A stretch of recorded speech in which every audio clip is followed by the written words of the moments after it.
So I want to welcome you all back to the Climate Supper. We are now at the second session on 11th of June, 2022, and we are here with Christina. Hi, Christina. Hi, welcome to the first meal. I decided to do a typical traditional Dutch food, pancakes. It's a trip down food lane for my sister and I. We would eat it like at least once a week or so, mostly in the evening. But if we were lucky, also in the afternoon. And I think it's also fun to show how we preserve it, because in the Netherlands you would bake many pancakes all at once and stack them and then put like another plate on top in order for it to keep warm. We always used to eat it with like brown sugar, marmalade, chocolate powder, chocolate spread. But we also have salty ones, so with like cheese and ham. For today, I only made sweet ones as it's still quite early. But yeah, and my guests are my sister and my dad. Family, nice to meet you guys. Likewise. You're not in Holland, correct? You're in Italy. We're grown now, so everyone can have one. And I actually I thought of a question that I wanted to ask you. I think both the place that we come from, especially the Netherlands, but also Bologna. My dad is from Bologna. The food is quite rich in like meat and dairy, and well, we've come to the realization that that's not maybe the best to eat at all times. So I was wondering, how do you think the future of food with regards to the regions that we come from will look like? Well, very interesting in Emilia-Romagna, because Emilia-Romagna is an extremely traditional place when it comes to food. You always eat tortellini or zampone, anything which is extremely rich indeed, as you were saying, in terms of meat and other products. I don't know how they will evolve. I think they will have to evolve. The very fact that some people are trying in Emilia-Romagna to create new dishes or modernize the old dishes, I think it's quite important. I think I will always miss the tortellini, whatever, or will always be looking for tortellini in specific circumstances. But yeah, we need to look at different type of foods, more sustainable, or maybe produced in a more sustainable manner. Mm-hmm. And would you think that people are more looking into the direction of like vegan meat and then replicate the tortellini with this type of meat, or looking for like completely new dishes that are born within the region of Emilia-Romagna? Most likely, I guess, is going to be the first one. The first one. You're going to have a vegan alternative to the meaty one, for sure. I maybe new plate will emerge. I mean, the fact that so many immigration taking place will also allow for some contamination of different type of foods. But my guess is that they will try always to preserve a traditional cuisine, maybe with new ingredients or new versions of it. Mm-hmm. Cool. It's a really good question. I'm curious also, you know, Italians are traditions very strong, you know, and it's beautiful tradition, but it does kind of need to be changed and modernized. But I see it a lot slower in Italy than other places. And but it's because for us, food is part of our culture. So it's difficult to modernize it completely. But what you do is you try to harvest locally, to have ingredients not taken from elsewhere. So in that sense, it's probably the most sustainable. It's more seasonal as a type of food. So you don't eat food that doesn't belong to the area. You try to reach out to local producers. In that you keep a certain sustainability. But of course, I mean, like in every place, it's traditions are there to be broken. So things will happen. I like that phrase. It's a really good point you brought up about the seasonality. You know, I think maybe Italian food in the world is seen as, you know, a few dishes, where really every region, every even small little city has its own plate, its own traditions based on the location, based on the season. So it's really important. I think people maybe don't realize this about Italian cuisine. It's very local. It's very to where the place is. It's not just these dishes that everyone seems to know about. Yeah. Sarah, what do you think? Well, if we think more like for the Dutch cuisine, I personally not really a big fan. Well, pancakes are good, but you have like, I don't know, boerenkool, that's like kale with potatoes. Well, I know we also eat a lot of meat in the Netherlands, but I think that a lot of people also are trying to eat less meat or have like, I say like Alternatives. alternatives. And I think a lot of people are trying, but it also, yeah, it depends, I think, a little where you live and what your parents eat, or you pass along with friends, because I have a couple of friends who are vegetarian, but there are also a lot of friends that eat like a lot of meat. And I also think boys usually eat way more meat than girls. It's actually really interesting because we have a brother who's 17 years old and he goes to the gym a lot now. So he's very focused on proteins and like he wants to have chicken every day, Yeah. basically. And I was thinking to myself, oh, like that's actually where we should like try to change a bit the mindset. Because I feel like what we have learned so far, what makes our muscles grow is all based on animal protein. Whereas I think like research has been showing that, for instance, like legumes is also a high source of protein. So I feel like there should be a change also in education in order for people to have a good understanding of what is best for your health, but also for the planet. So yeah, I would just want to show the pancakes so you can understand. So they're really thin, right? They're not like fluffy Yeah. American pancakes. But they're thicker than crepes. Like it's Okay. smaller. Crepes are bigger and these ones are smaller. But So who made them? Oh, so it's like flour and then egg and then milk. Now I used lactose-free milk, but you can also replace it with like a blend, like a vegan milk. And I think you can even replace the egg as well with, I believe, chia seeds, and then a bit of salt. And then you just put some butter in the pan, can also be replaced with vegan butter. And there you go, there you have it. Where did you learn to, like, is this someone's recipe or you just do it by heart? Like it's just kind of in your blood? Yeah, it's kind of by heart. Like Mother makes it, grandma makes it, Yeah. and then we pass it along, Yeah. I think. Yeah. It was always like a big party when we would have pancakes for dinner at home. It was always like some sort of competition who could eat the most. Like a typical, like, is there a certain day you eat them or is it a certain holiday?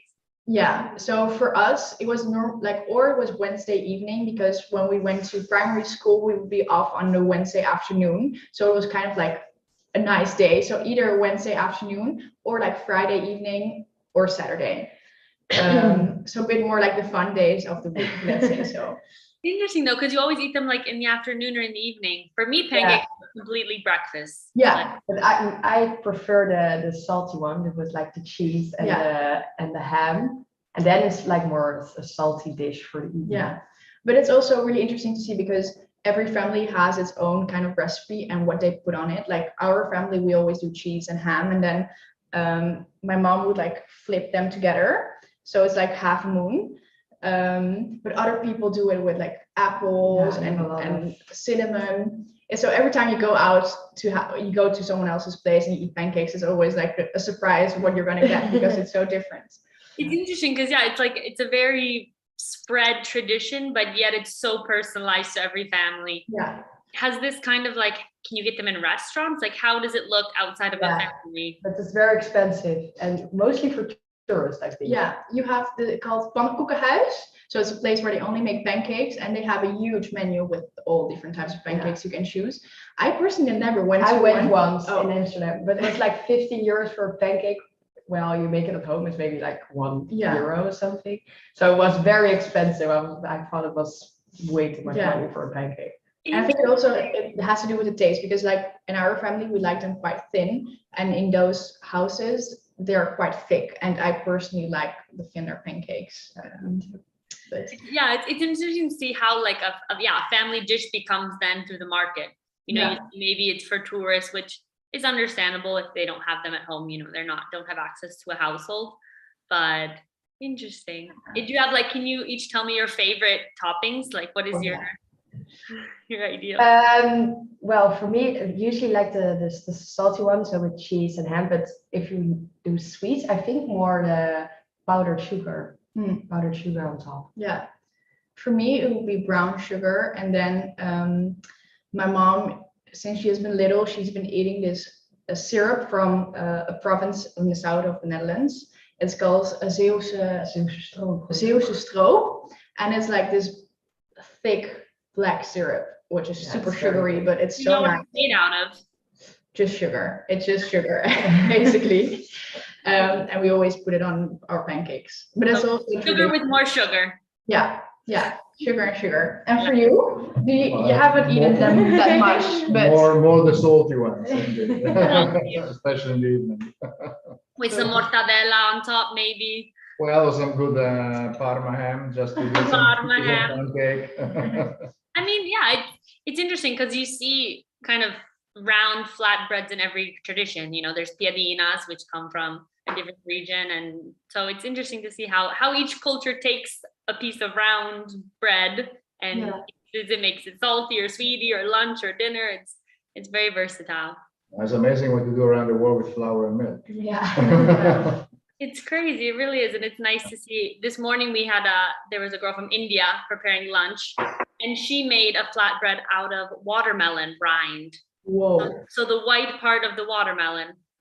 that's cool. So it's like really not even flour, just anything, and it kind of serves as a plate, as a way of eating even if without a fork. So Can I ask my guest still one more question? absolutely. What do you think will be the biggest challenge in changing the mindset of people with regards to food? That's an excellent question. I think it will be, well, a lot of people, there's a big evolution, of course, as society evolves, in the sense that people are less prone to cook themselves. They were tending to go out more and more. Now, after the pandemics, I think we may have a return home also for food, because we are going less to the office. People tend to stay more at home. So I wonder whether there will be a real evolution or a return, in fact, to a lot of traditional recipes, because maybe people now have a bit more time of cooking. Mhm. So they will probably try to go back to more traditional things that we used to do when they were young, or used to taste when they were young. The question is whether these people will now learn to cook, not only in terms of technique, but also in terms of shopping for the right ingredient and looking for solution which may be alternative to more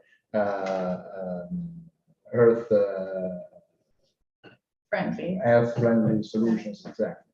Yeah. And for you, Sarah? Well, what was the question again? What will be the biggest challenge in changing the mindset of people with regards to food? Yeah, well, I think, like, again, for meat, I think that a lot of people still don't really understand that you can get your proteins and your out of different type of food. And I always learned that meat is like very bad for the environment, and I think that a lot of people still need to realize that that's also one very big source of climate change. And I think that's going to be, I don't know, I think a lot of people are trying. And how do you think you can get people, you can give this information to people, like through education or? Yeah, but I think it's difficult because it's also tradition, and like, I live in Amsterdam and people are a bit more modern and stuff, but you have also a lot of small villages where it's like a tradition that you eat meat, greens and like potatoes or something, and that you eat it like every day, and people don't think it's a dish if you don't have meat. So I think, try to education, I think. I don't know. Cool. You brought up great points. It's really, we've been talking about this a lot in the boot camp, and just how to take tradition and culture and the importance of these dishes, but bring them to a future, bring them to a place where we can still enjoy them. We can maybe understand them a little bit better, be more aware, even replace some ingredients maybe, but we don't want to lose the tradition. That's the problem, right? You don't want to lose these great ingredients and these great recipes, but how do we make them so that they will be in the future? So thank you so much for joining me. It was great to see you. Always to meet you. Enjoy your pancakes. Thank you. Thanks, Mary. Bye. Bye. Bye. Bye. So that was Christina in Rome. We are now going to jump to Hila. Hila is in the west coast of the United States, and she actually could not be with us today. So I have a video that she sent in. Okay, hi everyone. This is Hila. I'm here in the San Francisco Bay Area with my friends here from a local climate group through our synagogue. So we have Marilyn and Beth and Naama and Juliet and Racheli and Rebecca over here on the side. I kind of have the sun in my eyes. It's evening time, but it's really bright and sunny. So we're here on my back porch, and I'll show you. We had some snacks. Some of them might have been put away inside, but I made a few snacks when people arrived. So we had some popcorn and oh, there we go. Thanks, Sophie. We had some spiced pepitas, pumpkin seeds over here. And then this is a roasted spiced hominy, kind of like corn nuts, but we decided not quite like corn nuts. And then and this is so. And then we had a drink. We had a infused kind of like spa water with strawberries and mint. And then for the main meal, we have a green salad over here. You can see with mixed greens and nasturtium. And then, gosh, maybe we'll pass the other things over. And then we have, this is a whole wheat linguine with all kinds of vegetables and herbs in it and lemon zest. And then I made this, we also have a gluten-free version of that. And then we have this hummus platter. So it's the same kind of hummus or hummus face on the, you can really see it, on the kind of in each of these like wells here on this divided plate. And then one has a stone fruit chutney, garbanzo beans and olive oil. This is curried cauliflower, carrot top pesto, and some fava beans in the center. Oh, and then thank you, Rebecca. We just warmed up some bread. This is a country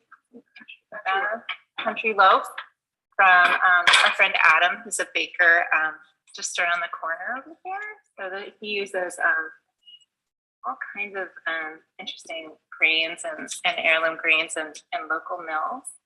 I wanted to support him. I'm sorry, he does. Yeah, actually, he also mills his own. I think it depends on the flour, but often he does. He uses a lot of whole grain. And then I put some olives on the table, and we'll have some strawberries later on from the farmer's market. So now that we're staring at all the food, you're welcome to like pass it around, and I'll share why why I made these choices and like why did these things appear on the table. So I did opt to make it plant-based. We've spoken a lot about certainly factory farm meat is very taxing on the climate. That there's also some better meat options out there, but I opted to just go ahead and make it a plant-based meal and lower the footprint in that way. It's also seasonally inspired, mainly because I went to the farmers markets and of course bought what's in season here locally. It is a bit kind of like internationally inspired, and I think that's mainly because my main strategy was to kind of like use what was there, use what I had, and use what was accessible to me. And I'll explain a little bit more. And so I thought if it's kind of inspired from all around the world, it kind of opened up more recipe ideas for me. And so going back to the plant-based, we have both grains in this meal, seeds in this meal, and legumes in this meal. So you really only need 2 out of the 3 categories to be a complete protein. So we definitely have that. So check. That's okay. Ooh, do you want to lift these up? Yeah. It's water. It's just water. We can get maybe another cutting board also. So I wanted to really kind of buy as little as I needed to conserve resources. So Some of it is from gardens, lemons from my lemon tree, and some herbs from a friend's garden. I also took advantage of my buy nothing group. So this woman had organic popcorn kernels, and she just bought way too many. So I took them. That's why I put popcorn as a snack, and actually for the hominy as well. A woman from my buy nothing group works in food, and she had this enormous, I saved the can for you, but it's in the other room, but it's like this enormous can of hominy, which is like related to corn. And I was just thinking, what do I do with this? But I really wanted to use it, so I challenged myself and made this roasted hominy as a snack. And I tried to kind of use what I had at home. So for example, the olives, I had bought a case of olives because I really like olives, but they accidentally gave me 2 cases and no one else in my family likes them. And so you got to use what you have. And then I foraged a little bit. I went over here and got some nasturtium from the yard. I tried to minimize the like any packaging, and especially plastic. Like when I bought the strawberries, I was able to just kind of, even though they were in plastic baskets, it's pretty acceptable where we live. Like you can just dump them into like a carton and take the carton home and leave the plastic baskets. I also, and this was like a main tip. The very first thing I did, I went to the farmer's market, and a tip from my coworker is you just go to the farmers and you ask, is there something that you have on the side that's maybe imperfect, that's not going to be used, that's not going to be sold, that I could have? And I got so many good things. I got this squash. I don't even know what it's called. I got, cabbage leaves. I got stone fruit. I feel like even a few more things. And so it was like, I felt like I won the lottery every time I got some of that stuff. The carrot tops were from the farmer. They were just kind of sitting on the side, so I made a pesto out of that. Great. Yeah. So I tried to also use all the parts of the food. So we're gonna have some strawberries. So I took I took off the greens and I saved them, and then I took the little part with like the green part that's like flat, the stem that's like attached, and then that's how I infused the spa water with like. Could you taste the strawberry in it or just the mint? Yeah. So I just infused it with the part that I would have normally composted, and then I also made just like vanilla ice cubes out of the strawberry. And I saved. I kind of always do this. I saved like little bits of like the ends of carrots, or the carrots were in the salad. They were free. The guy was so generous. The farmer, he was just like, go to the loose carrot bin and just look for the ones that are the least likely to get sold and just take them. It was so nice. Isn't that nice? And so any little scraps from like onions or carrots, I put in a freeze bag to use for vegetable stock another time. I also tried to use things that were in the back of my fridge. I had sage from just like a recent meal, but sage is very intense. I didn't want to use it all in the other meal. So I had some, and so I thought it would go in the pasta. So things like that. I also, my son brought home fava beans from his school garden, and there weren't even that many. Thank you, Mama. See, Ravi brings them to me. Steph doesn't, I guess. So it wasn't even that many. It was like 6 or 7. Like stocks, but I was like, yeah, I mean, it's totally like traditional hummus to have fava beans. Like it totally works. So all kinds of little things. They go together. And then the other thing is using your freezer well. So like the extra hominy, there was no way I was going to use all of that. So I put it in containers in my freezer, and conversely, I had some ginger in there. I got another tip from a coworker. It's great to store in the freezer, and it grinds really easily. Like if you have a microplane zester, it grinds really easily frozen, and then it just goes right back in the freezer, and then you can keep it for so much longer because ginger can go kind of soft on the outside. I also like to slice some of it up and keep that in the freezer, and then sometimes I want to like flavor a broth with it or whatever, and it's already sliced for me because it's it's frozen. Yeah. So I have both. I have big pieces for grating, and then the sliced pieces. And I try to support businesses on the ecosystem map. Oh no! Like this baker that uses just like paper bag, compostable or recycled packaging, and uses heirloom grains and organic and local mills. So supporting biodiversity and our local food economy. And yeah, I think that's actually the main, oh, the farmers markets, of course, were on the ecosystem map. We tried to, use cloth napkins and just set a sustainable table. So I think that's all I have. Sure. I don't think I timed myself. That probably wasn't 15 minutes. Thank you so much, Taylor, for sharing. She actually prepared a reflection video to kind of talk about how she felt after the experience. So I will share that with you. Hey everyone. So we had a nice meal and a nice chat, and then some friends helped me clean up, and then I cleaned up more, and now it's already evening here, but I'm back on my back porch to just kind of wrap up and share a little bit about kind of how the meal went. I guess I had a couple other kind of thoughts to continue on from earlier too. But the reflection I have is I really like cooking with kind of odd constraints.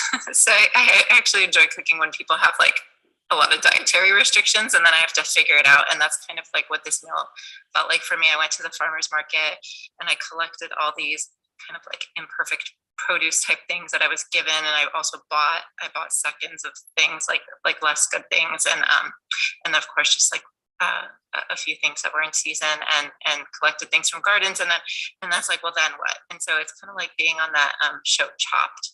I don't know if you all have that show in your countries, but it's like, when you get a basket of food and it's like something random, and then you have to just like make something out of it. And so I really like that. And I came up with some things that I wouldn't have normally otherwise done. I think I included so much of that hummus like plate because I buy it in bulk. I buy garbanzo beans in paper bags, like these paper bags in 25-pound bags. I don't know what that is in kilograms offhand, but it's pretty heavy. It's like a child, small child. And then I use it, and so I just thought to use something in bulk, of course, reduces packaging waste, and so and then also it avoids the plastic in this case. And so I wanted to use it, and I'd kind of once read this blog where they use like different hummus toppings, and so I kind of use that as a springboard. And I would have definitely never come up with that hominy snack, because normally I would have thought just pozole is like where hominy goes. I wanted to show you the hominy can. It's like very impressive. It's like the size of my head. So I really needed to at some point use this. I was given it for my Buy Nothing group, so I used maybe a quarter of it, and then I freeze the rest. Another thing I want to mention was that there were there was a soaked seed, which I ended up putting in a low oven and making crispy. That was the pumpkin seeds. And then we also had the sourdough bread that came from our baker friend.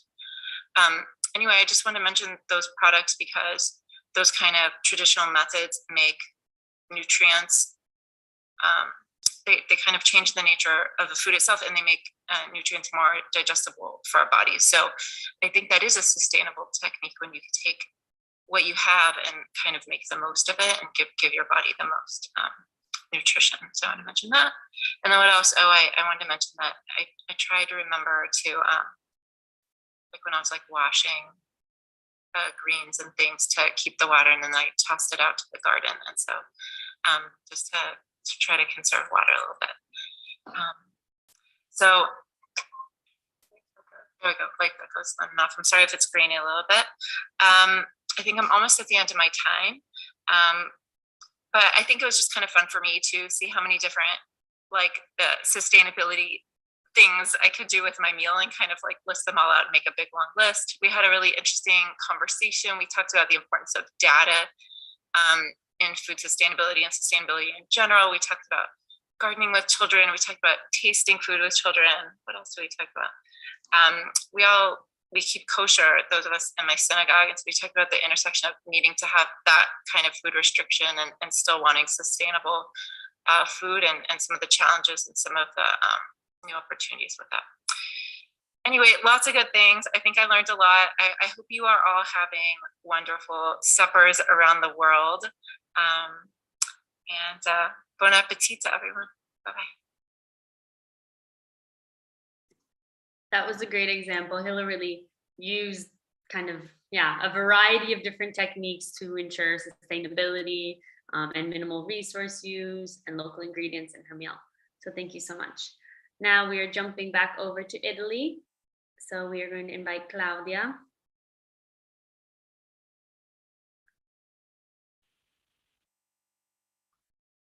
Hi, everyone. Claudia, are you here? You're on mute.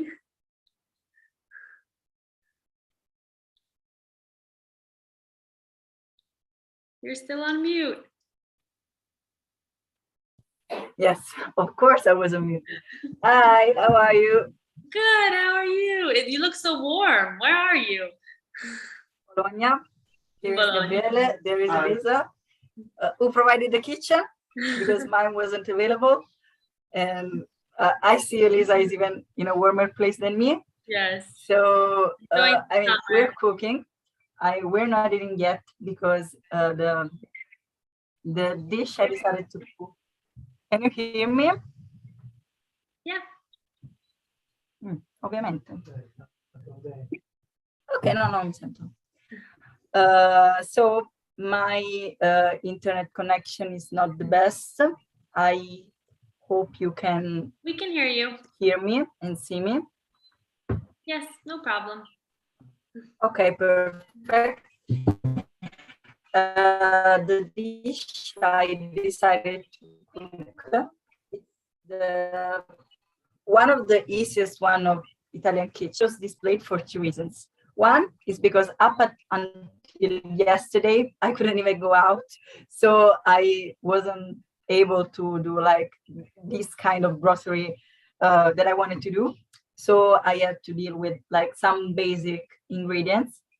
And also another one, the other reason, which is also the reason why Elisa is here, is that I wanted to choose a plate that was a traditional plate, because this is a very traditional plate, especially for a Neapolitan kitchen, but also a vegan one.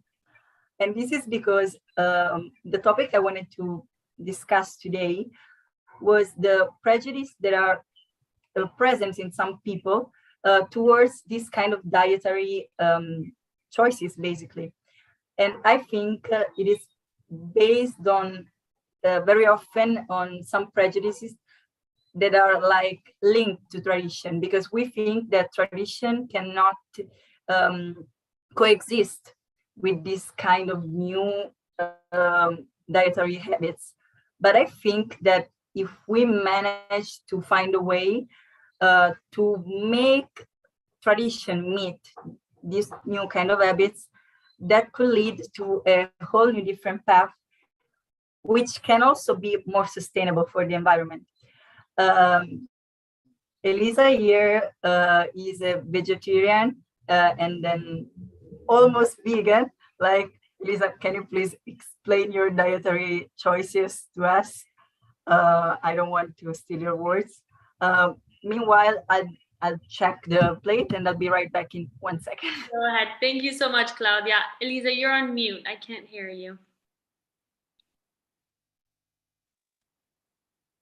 No, we can't hear you. No, but you're not on mute. Okay, you have to check if you have the access from your microphone. Did you get it? Meanwhile, I'll explain my dish, which is basically spaghetti with cherry tomatoes. It is also one of my favorite plates ever, and it's basically made of 4 ingredients, which is spaghetti, of course, tomatoes, olive oil, and basil, like lots of basil. I picked these ingredients, like the tomatoes and the basil, from my, I mean, not garden, because I don't have a garden. I live in a city. We have no gardens in cities, but I grow basil, and I have like this friend of ours who grow tomatoes. So they're like very local, like 100% local. I brought them here from Naples, here in Bologna. So they had to face a long trip, but I swear they were in my bag. So like almost kilometer zero. And what I did is just basically use olive oil and garlic to then make a sauce with cherry tomatoes. And then I'm going to cook the spaghetti. Grazie, Gabriele. Prego. Grazie. Love it. I love the scene. It's like very kitchen, very Yeah, home. yeah, the thing I couldn't eat because, as you may know, since you've been living here in Italy for a while, spaghettis cannot be eaten cold. They have to be eaten straight away when they're cooked. So if I had cooked them earlier, then I would have eaten a glue, as we say here in Italy.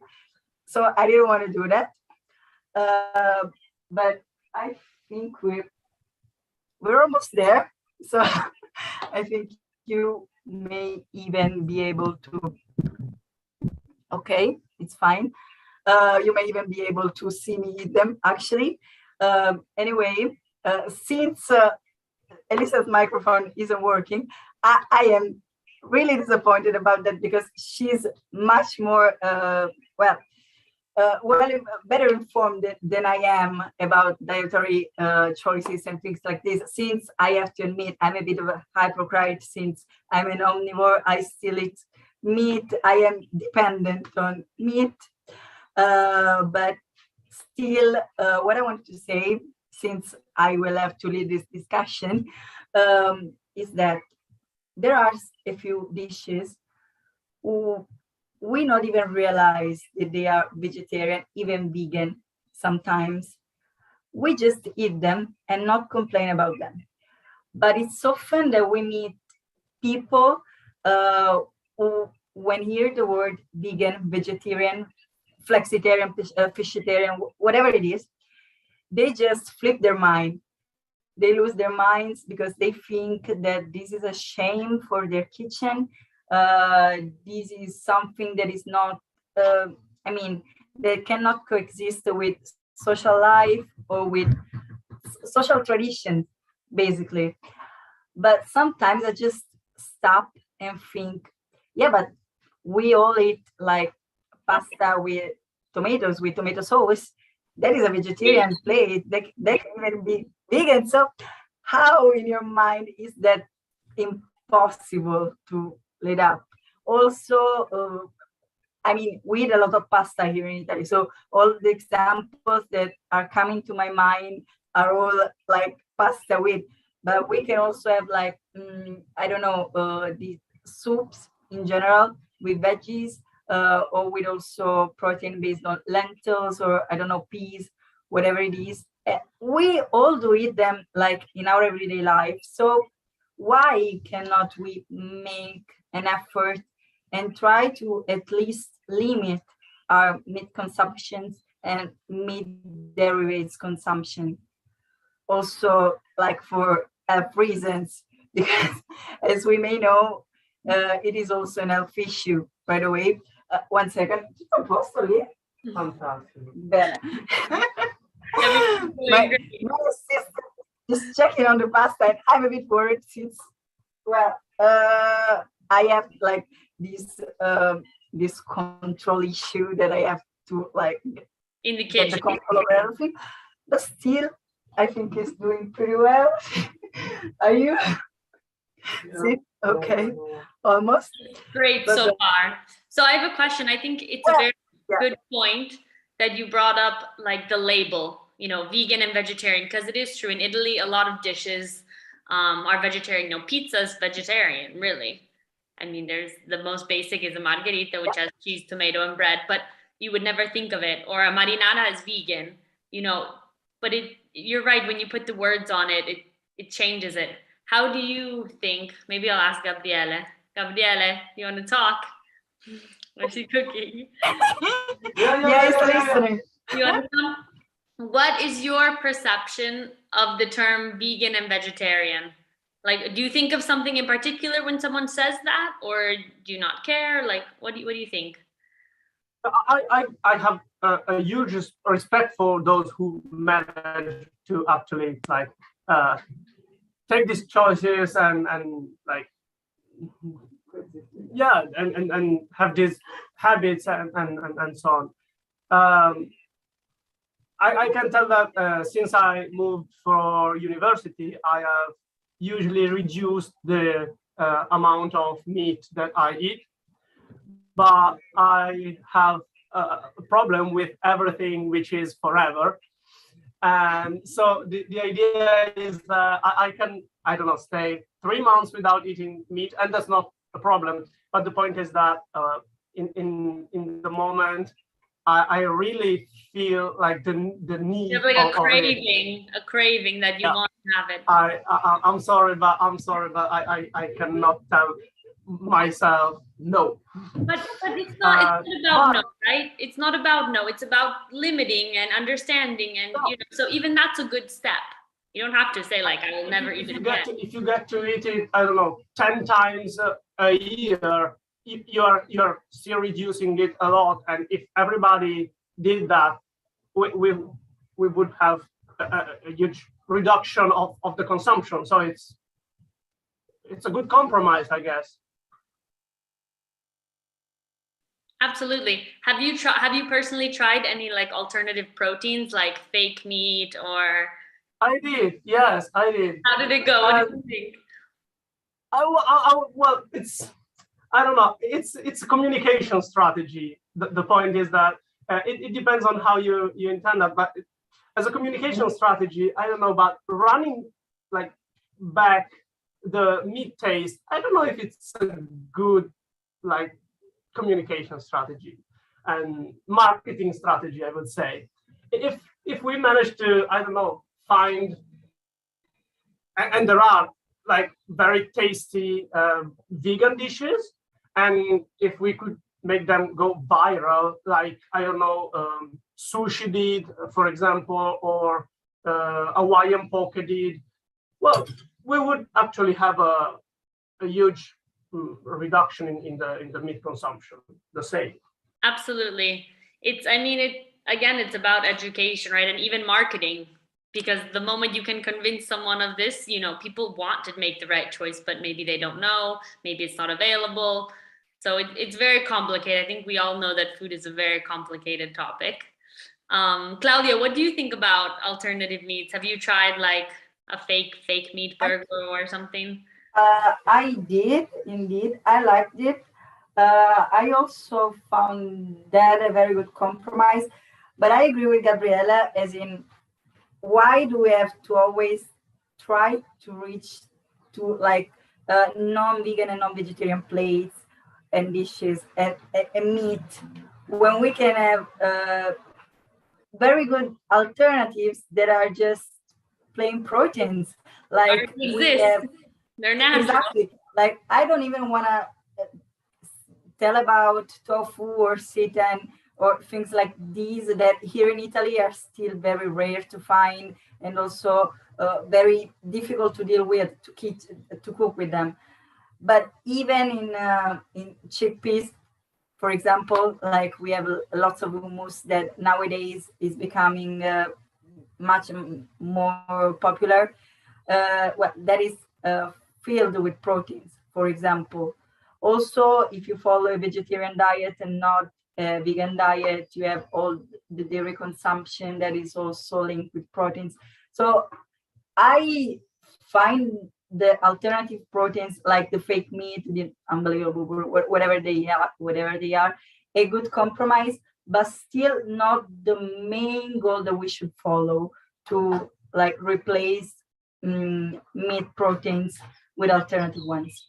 Like it's part of the solution, but of course it's not everything. Exactly. It's part of the solution. It's not the solution. Like everything that is systemic and holistic, like nutrition, I think we should not try and find just one solution, because I think there isn't, basically. It's We very are, complex. We know the food system. yeah, is exactly. We are 8 billion people living in very different ecosystems and places, and we are we have different ingredients in each place. So I don't know why we should find just one solution when we can have several, all adapted to the people who are Absolutely. eating them, and that's it, basically, in my opinion. Absolutely. It's Well, all about compromise. thank you so much for sharing. I'm so sorry we had technical issues with Okay, Elisa, so but enjoy your plate of pasta. Enjoy your plate. I'm excited for you and those fresh tomatoes. So really enjoy it, and we'll see you later. much. Great meal. Bye. Bye. Thank you. Thank you. Bye. That was amazing. Now we're going to jump over to England, and we have Alexandra with us. Hi, Alexandra. Hi. You're muted. You're muted. We can't hear you. All right. Yep. I'm okay There now. you Yeah. are. Hi. Look at all the people. So yeah, I managed to fill the table. I'm very happy. You did fill the table. It looks very full. Also food. Yes. So yeah, welcome to my home. Can you introduce who's with you today? Yeah, absolutely. I'll start with the easy one, which is my husband, Nicholas. Hi. Hi. Then Daryl is a friend of ours. Stuart, who works for Transition Wakefield. And Sharon, who grows my vegetables. Amazing. A little bit of everything. So I don't know how best to put this so you can see everyone. So yeah, you want me? Oh, and there's a cat as well. Nicholas just came in as well. There's also a cat. You have a full house. Not any good meeting of any cat. Yeah. Can you go and see me? Yeah. So sorry, I can get started here. Really fast. So I think you want us to go for what we've been eating. Yeah, maybe talk a little bit about what you prepared, maybe why you chose it, where you got your ingredients from, what inspired you. I made a mostly vegan meal. We had turnip top soup, which I'm very, very happy to be able to make again. So I'm from Portugal and I've been in UK for 16 years now. And I haven't been able to eat turnip tops for 16 years until I asked Sharon, who grows the vegetables that I get weekly, if I could have some. So it's usually something that's wasted in this country, but is really, really great. You can use it in lots of stuff. And I made the soup using the little baby turnip as well, and some other vegetables. Then I made some hummus / dips. Sorry, I'm gonna swap the camera around if I figure out how to do that. Yeah, absolutely. There should be Okay. some arrows on the bottom. Right. Share. No. How do I? If you get rid of that. Yeah. No, there isn't. Oh, really? Okay, no, I do not have a flippy thingy. Okay, no worries. Can you see the table? Yes, we can. It's so full. There's so many dishes. So I made a fresh veggie salad with the vegetables that I get from Sharon, and I made some dips as well. Beetroot, roast beetroot. I made another one with the roast butternut squash, and one with dried split peas. We had some flatbreads that were made with stone ground flour and some onion and rosemary sourdough bread as well. So the Bread that flatbread you made. Yeah, no, all the bread. Yeah, and everything we're eating today was made by me. I decided to do flatbread because I think it's quite ignored by people and it's super easy to make. You know, you can use any flour, even self-rising flour, and just cook it on the stove in a hot griddle. You know, it's really easy to have some nice nutritious bread that's not full of weird things you don't know what they are, and it's quick to make. And we will be having some dessert as well. I made marble cake and date malt loaf, and they are both vegan. So that's something I've been kind of playing with, which is trying not to use as many animal products in my bake. So my That's guests are going to be amazing. my guinea pigs. That's amazing. Can you share a little bit, because you're a baker, so how Yeah. does it work? You know, when I think of baking, I think of butter and eggs. So what do you like? How do you do that? How is the transition going? I don't know. Are there any challenges? Yeah, so I'm still, well, bread is mostly vegan anyway, so that, that's not an issue. With the cakes, the malt loaf is actually made with tea, black tea. And this recipe doesn't use eggs or anything either. It's just a really straightforward recipe. The marble cake uses chia seed to replicate the effect of eggs that eggs will bring in, and it's made with a vegetable-based drink. I think I use soya in this case. And they're made with, they are both wholemeal as well. So I tend to just use wholemeal when I'm making cake. I tend to avoid using white flour.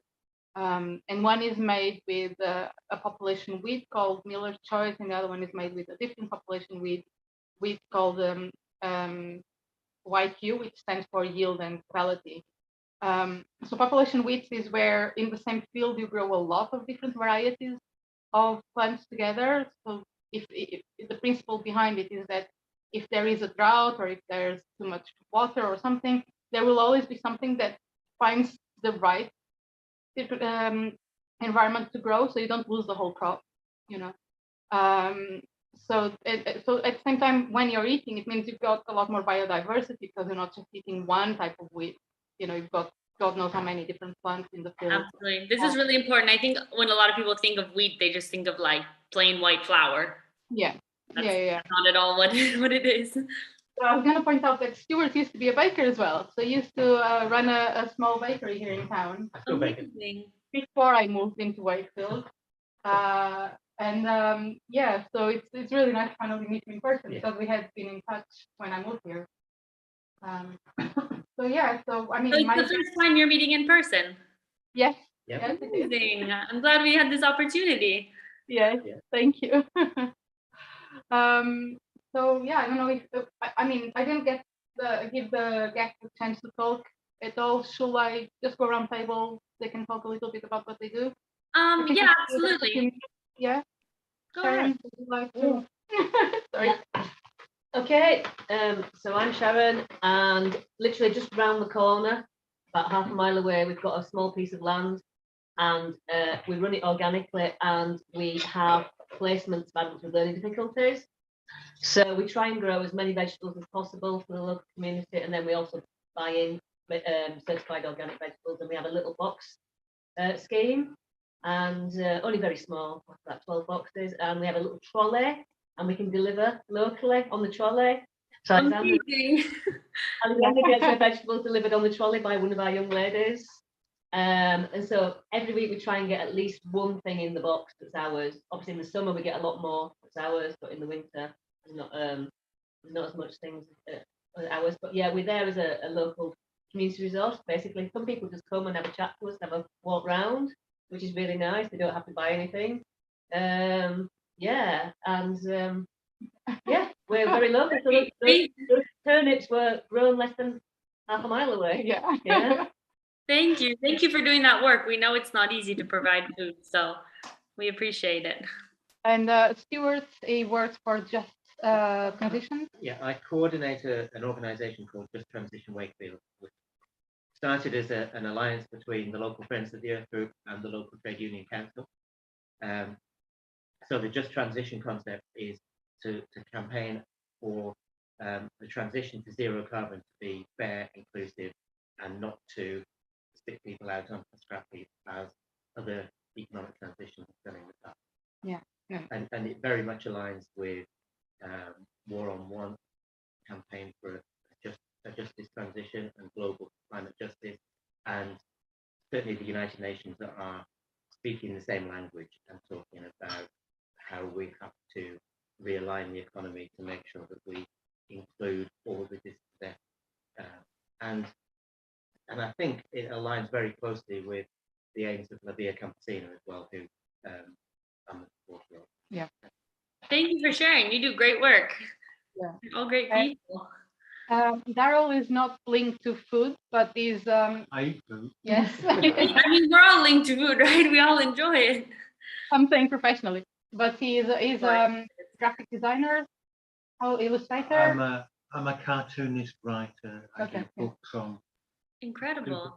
quite complex subjects. Do you have one of my books around? I've got the Portuguese one still around. Right.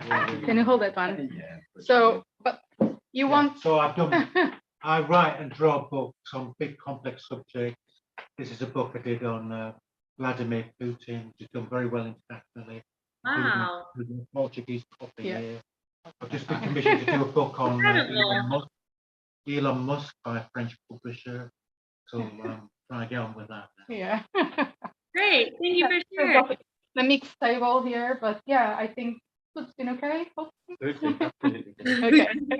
I forgot to mention we also had some poached eggs that are grown just a few, I don't know how far the town. 3.5 miles. 3.5 miles from here. You know, it's a school where they have a little farm and they work with the kids in the farm and they have organic chicken. And I get my eggs from there as well. So yeah, I mean it's small little pockets around town, isn't it, where we can still find some good stuff. Yeah, you seem to have a pretty strong like local food system. How is that? How is your experience? No, it's not because like Sharon said, she makes 12 boxes a week. You know, so it's and for me as a baker, I only work with the stone ground organic flour, so it's quite a niche product as well. And the Stewart, previously baker in town as well. I mean, that was the first thing we agreed on when he arrived, was that it's not easy making a living in this town when you're working in this kind of alternative to commodity market. Yeah, you know? that's a great way to put it. Yeah. Yeah. A localized, more personal food system, you could say. Yeah. I think the demographic in Wakefield is very different to, because we don't have a university. Yeah. I think that is a big swing on the demographic of Wakefield. The type of people you get here are more set in yeah their ways. it's They would say they're conservative. yeah Yeah. And less involved. Yeah. I think young people tend to be a bit more involved with big causes and subjects that are Really involved or being aware, even just the knowledge and caring. Yeah. I mean, but like even that every week I send a newsletter to my customers and I say I'm baking with this grain or that grain and explain where it's coming from and what's the story behind it. And I know that some people buy from me because they appreciate that, but most people just, you know, they are really not involved and they don't care. You know, it's interesting. That's great that you're able to put a little bit of education into what you do. Yeah. I try platform in your position. You know, trying very hard not to come across as, you know, patronizing or anything. It's just, this is the grain I'm using. This is why I chose to work with this. And yeah, then it's up to people to choose. You know. Absolutely. No, it's a good, I think these are all conversations we've had, you know, in the past few weeks of food's very complex. Yeah. You know, people choose different things for different reasons. Some people do it for cost. Some people do it for pleasure. Some people, you know, because they care about this certain aspect. Some to, you know, support a friend nearby.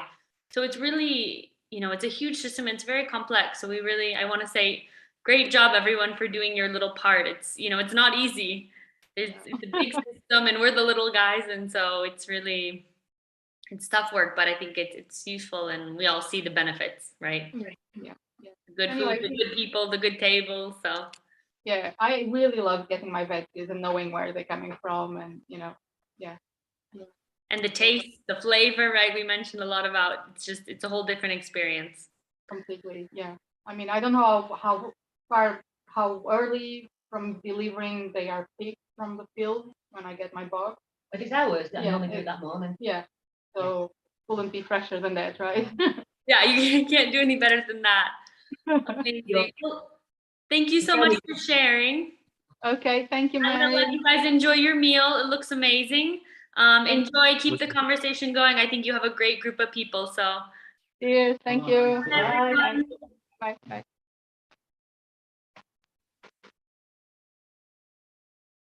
That was Alexandra in England. And now we're going to head back over to Italy with Andrea. who is just joining us now. Hi, Andrea. Ciao. You're on mute. Can you unmute yourself? Hi. Hi, Hi, Andrea. Hi, everyone. fine, fine. Hi. It looks so beautiful. It's so sunny. Oh, yes, yes. Parma, so funny season today. Amazing. And who is with you today? Who are these people? These people, my guest, special guest today for you and for Thank me. you. My brother, Luca. Your brother. Hi, My I'm brother, Mary. Luca, and the daughter of my cousin, Hi. Piacere. Carlotta and Benedetta. Mary. Hi, Mary, and we are online right now, or yes? We're online. Yes. Fine. So it is our slot. Yep, it's you. Okay, fantastic. Let's go. So what are you eating? What are you eating? What's the first thing? Here we are at the Caseificio Ugolotti cheesemaker, Okay, which have prepared the lunch for us because I don't cook. I can't cook. So that's totally fine. So we are in a very special location in a historical local producer of Parmigiano Reggiano cheese. Amazing. It's very famous all over the world. I think people know Parmesan cheese. Yes. The real one from Parma. Yes, from Parma. Yes, the real one from Parma. And 3 years ago, the cheesemaker created a kitchen in which to taste the traditional products of Parmesan cuisine. Amazing. In particular, we have to eat today some cured meats, cured meats. Sorry. No, you're fine. You're doing great, Andrea. And I show you what I'm talking about. Show me.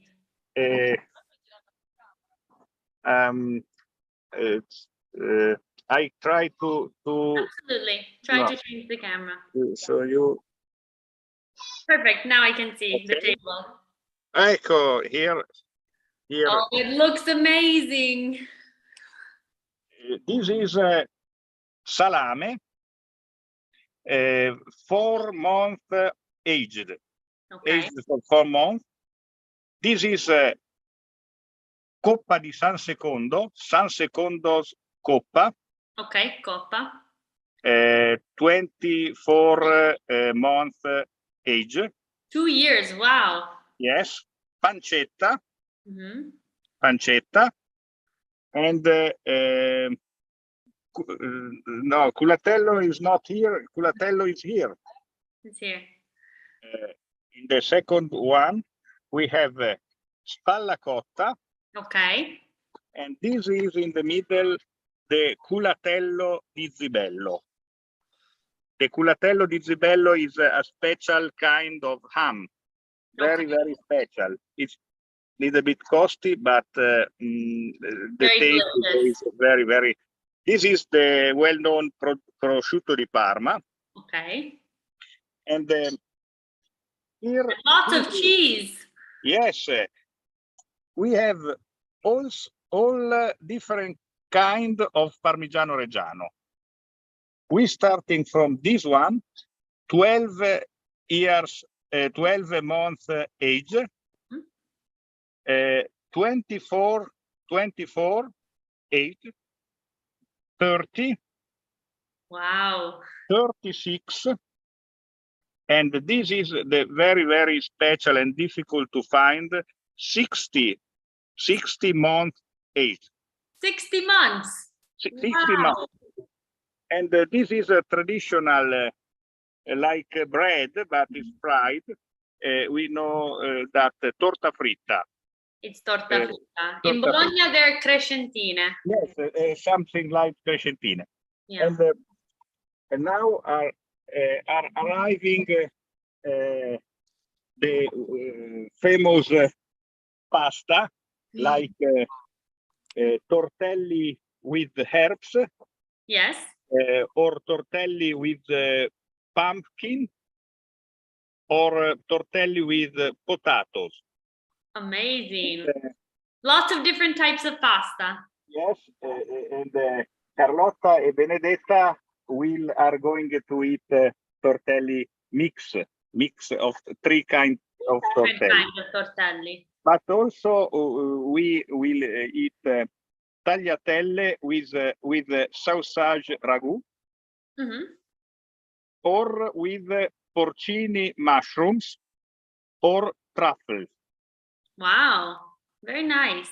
Um, Lots of local ingredients, lots of ingredients from Italy, yes. from Parma. So completely local. And also, we don't eat today because it's a bit hot. The It's weather summertime. is too hot. Lasagna or cappelletti in meat broth. Which are It's little pasta. Yes. That are more something more winter for winter. For the winter, yes. It's too hot for broth right now. Yes. In our conversation in addressing in the following topics, in the digital bootcamp, we talk about traditional food and innovative food. And I asked what does the Generation Z think about what is right to eat. The second question. The difficult question. The second question we asked when we think about food, we think about world hunger, but also about global warming. It is possible to do something about it, starting with what people eat. This is another question. Then, if our lunch is or not sustainable. And then the last two questions is: do you think you are knowledgeable enough about the sustainability of the foods you buy at the supermarket or eat? And if you be willing to pay some money for reliable information on the sustainability of the products you choose. This Very is the good questions. And then I wish, if possible, give the floor to my special guest. Absolutely. Yes. Carlotta, that she has an exam for scuole superiori this month, high school this month exam. Hi, nice to meet you. I think that my generation, Gen Z, and which is also my sister's, is currently split in two people. The one who prefer high protein diets because of of fitness, and people who prefer more a vegan diet because of environmental reasons. However, we think that these products sometimes are not better than industrial products because you have to be, when buying these products, you have to look at the quality, because sometimes these products are not better than industrial products. So it is important. We also think that it's important to be more informed about the sustainability. Okay. Of the vegan products. Sorry, he's the cheese maker. No worries. Hi, nice to meet you. Ciao, piacere. Okay, and now we will eat tortelli. Okay. These are tortelli with pumpkin and also with herbs. Beautiful. The 3 different colors. And these are tagliatelle with basil and tomato. Yes, tomato. Amazing.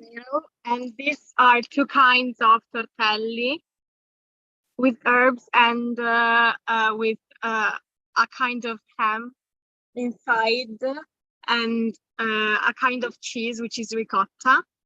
Beautiful. Okay. It looks amazing. So we have a couple of minutes more. Yes, you have a couple of minutes. I feel bad though, your pasta is there. Sorry? Your pasta is already your food, you have to eat. Ah, yes, sure. After that, we enjoy our eating. Okay, perfect. Yes, you have a few more minutes. And I pass give the floor to Benedetta Benny. Hi, nice to meet you. Nice to meet you. No, it's important understand what product, what is the quality of the product you buy at the supermarket. So I think it's important invested and information to have information about the quality of food because it's important for the environment. Yeah, sustainability. I think we're in Italy. You're very lucky that the quality is important in Italy of the food. The quality is very important because Italian food is very famous, right? It's very famous. Parmigiano, prosciutto, they are very famous products in the whole world. And we have to defend it because we have to defend it. Yes, we have to defend because the money system and the economic for economic reason we can change these good quality products in products that they have the same name but different quality inside. Yeah, this is a very it's a big problem for our credibility and for the Italian economic system. Absolutely. Okay. And I think you're very lucky because in Italy the quality is important and you're very good at it. So okay. Great job. And we have to share the information about the quality to consumers. This is the next step we have to do. How to give the correct information to the consumer. Absolutely. In a consumer of United States, for example, how we can give the correct information about how aged is the Parmigiano Reggiano. Yes. It's difficult, but it's possible. It's a challenge, it's an interesting challenge. Absolutely. Okay. Well, thank you so much for sharing. It looks delicious. Thank you. I hope you enjoy your meal. And my brother, who are here only to eat. It's an important job. Thank you very much. Ciao. Bye. Buon appetito. Grazie. Ciao.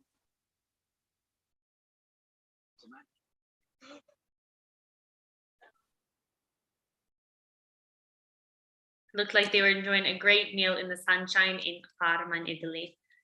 So we have another person here for lunch. Lucia is here from Italy, and she's going to share lunch. Ciao. Ciao. There she is. Hey. Ciao. Hi. Hi. Good afternoon. I'm good. How are you? Good, thank you. Are you feeling okay? I'm feeling okay. Yes, I'm better. Yes, I'm feeling better. I'm super excited to the climate supper. I'm very excited. We were just in Parma with Andrea. Yes, Yeah, with you. I watched him through YouTube live. Amazing. And where are you right now? As I told you, of course, I'm Italian. I'm Italian. Wait. You're But doing great. I'm living in Norway, and my guest is Nicola. Please come here, my loved one. Hi, Nicola. Nice to meet you. Hi. Hi, nice to meet you too. Hi, we decided to cook an Italian traditional dish. It is very famous from my region, the region of Market. I'm from Ancona, and the recipe is spaghetti with mussel. So we. Did you find Italian spaghetti in Norway? Yes, I decided to have an Italian recipe with local ingredients from, of course, I bought mussel from the, mussel. Beautiful. Okay. So you took the shell off already? Yes, we already did some projects. It's a lot of work. Yes, a lot of work, exactly. A lot of work. So I bought a bag of mussel. Basically, one bag is 1 kilo, and for two is too much, but for us is enough. And yes, this is the mussel, the shell of the mussel. So I can prove that I made them. It's really a lot of work when you have to do every single one. Yes, it's a lot of work, but I like to do this because it reminds me my tradition and my family, because I learned this recipe from my dad. He used to do it very often, especially during the summertime, because in Ancona we are famous for mussel. We have a special edition, we call it moscioli, and it's a presidio slow food. Okay. So we Anconetani are very proud of spaghetti con I moscioli. I didn't know that this was a thing. I mean, mussels are pretty common all over Italy, but I didn't know that it was particularly in this. Yes. And I have to tell you that the flavor is different. It's it's different. And when I'm not from their region, and I can confirm they are really proud. And our mussels are very different, and I can say that is true. To be honest, it's true. Where are you from in Italy? I'm from Emilia Romagna. Emilia Romagna. Okay. Yes. I'm in Bologna. Good. I've been studying in Bologna for 6 years. Okay, that's better. Sorry. No worries. I really like that you mentioned the idea of like the memories of cleaning the mussels with your family, because I think it's very relaxing almost. Yes. It's a lot of work, but it's part of the process. It's part of connecting and understanding and memories. And yes, it's nice that you shared this. Yes. And you have to you have to cook the mussel in a pot without water, close the pot with a gel, turn on the heat, of course, and after 5-10 minutes, they will open the shells and they release water. The water is the special ingredients, the magic ingredients. Secret ingredient, yes. Yes, you have to filter the water. Okay. Because the water is full of dirt, the sand and the dirt, and yes. And is I don't know if you can see. Yeah, brown. It's not very. Yeah, it's brown. It's brown and it's full of flavor. It's basically water, seawater, and I will use it for the sauce. So the main ingredients are spaghetti, mussel, and tomato sauce. Okay, so there's tomato sauce too. Yes, the Anconetani you used to do with tomato sauce.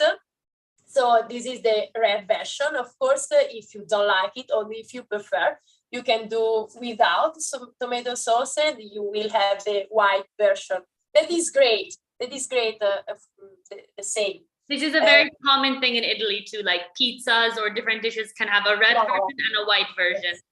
Yes, exactly. There are lots of different things. Really, pizza is the main, like bianca, rosa, but a lot of different. Yes.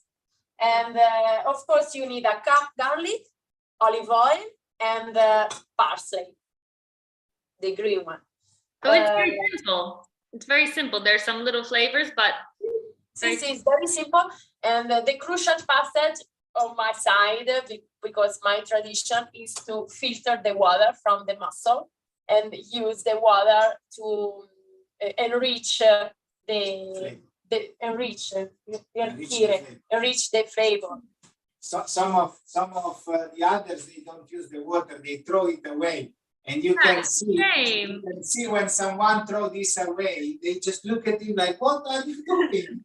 No waste, zero waste. So it's important. So do you put the water like when you cook the pasta, or does it go into the sauce? Where does this water go? It's going with the sauce. So the water for the spaghetti is going, and the special water. The spaghetti cook here, and the special water goes into the sauce. Okay, perfect. So we can start and show. We can start. You can start. After cook the mussel, of course, you have to clean them. So you have to open the shell. You have to. Do you cut them or do you leave them whole? You leave them whole. Some whole, the big one and the nice one, and some of them chopped. Yes, like a ragu. Yeah, it's very nice. And who taught you how to make this? Did you just watch your family or who? Yes, watch my dad. Yeah. And my father is very, very ancient. Ancient recipe. Yeah. Okay, so we have a pan with some olive oil and garlic. And some chili. Fresh chili. Ooh. If you like it, it's very good. Yes. This morning we were in India for lunch and they had a lot of chili everywhere. There is some in Italian. I think some people don't understand that some Italian food is spicy. Yes. In the south of Italy, it's very spicy. Especially in the south, they really eat spicy. I mussels chopped in the pan. Thank you, Nicola. Okay. I love it. Yes. And then I remove the garlic because I don't like it, but I like the flavor. This is also very very typical. Like it changes amongst cultures. In America, normally we eat the garlic. Yes. Yeah. Nicola, do you eat the garlic or no? If it's well chopped and well cooked, yes. Yes, but not the big clove. No, but they say that it's very good for the heart, I think, and depression. It's an antibiotic, natural antibiotics, actually. Wow. My grandfather. Properties. I'm not sure exactly, but I know there are a few health properties. So I can tell you something. My grandfather, when I was not that young, but I was not born yet. I'm putting some. He was. The legend was that a piece of garlic before to go to sleep was saving your life. Wow! Before sleep, so you have the garlic all night long. It was crazy. Now you have to eat it like boom, all in. Oh, it's a lot, too much. Yes. I eat it in the sauce. Like at the very end, you make the sauce, and it's cooked for a while. I will eat it, but not like that. Not before bed. Yeah. Okay. Ancora un po'. Sì, metti ancora un po'. I'm not good with size. Basta. I actually do. I overcooked every time. No, overcooked. What is it? I put a lot of things. You put I prefer to put more than less. I think we are more than 2 every time, but actually we're only 2. Yes. You're cooking with your heart, we say. Exactly. Cook with your heart. Okay. Okay, now we can turn a little more. Mary, I hope you have your lunch already. No, I'm going to have lunch now. Okay. I'm going to, yes, I know it's 2 o'clock, so I will be having lunch right now. I'm not sure. I have a few inspirations from today. So we'll see what's in my fridge and what I can come up with. So, but yes, anyways, thank you. I want to leave you to cook so that you can enjoy your meal, and I know maybe you have something, but okay. do you want to add anything before we go? You have like a minute or 2, you can add something, but Oh, it's okay. We have, it was a pleasure to. Yes, it was a very pleasure. I was afraid before, but was very. it shouldn't be. I know it's people sometimes get nervous, but it's you know, this climate supper is a reason to share things. It's only positive, you know. Yes. Share your culture, share what you eat, why you'd eat it, who you're with, and you know, just great things, positive vibes, and so yes, share. thank you so much. Have See a great you. day. Enjoy Have a your good meal. day. Bye. Thank you. Bye-bye. Bye. That concludes session 2 of the Climate Supper. I hope you enjoyed. Thank you for joining us. We'll be back at 19 o'clock, so at 7 p.m. CEST for the 3rd and last session.